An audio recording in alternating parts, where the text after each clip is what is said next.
Sinampahan na ng kaso sa korte ang negosyanteng si Atong Ang at iba pang akusado kaugnay sa pagkawala ng mga sabungero. Yan ang ulat ni Luisa Erispe.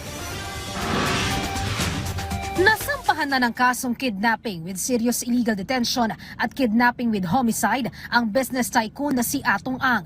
Kaugnay ito ng kaso ng mga nawawalang sabungero. Kasama rin niyang nasampahan ng kaso ang 21 iba pa. Ayon sa Department of Justice, isinampa ang kaso noon pang Biyernes, December 19, 2025. Kasunod nito, inaasahang maglalabas na ng warrant of arrest ang korte kung makita nilang may sapat na ebidensya para gumulong ang kaso. Sa 3 korte isinampa ang kaso. Ito ay sa Regional Trial Court sa Lipa City, Batangas at RTCs sa Santa Cruz at San Pablo, Laguna.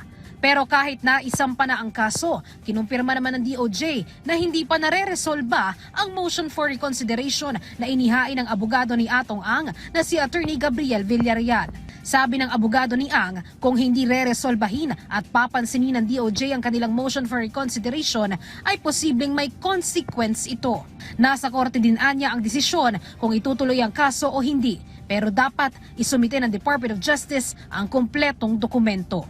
Luisa Erispe para sa Pambansang TV sa Bagong Pilipinas.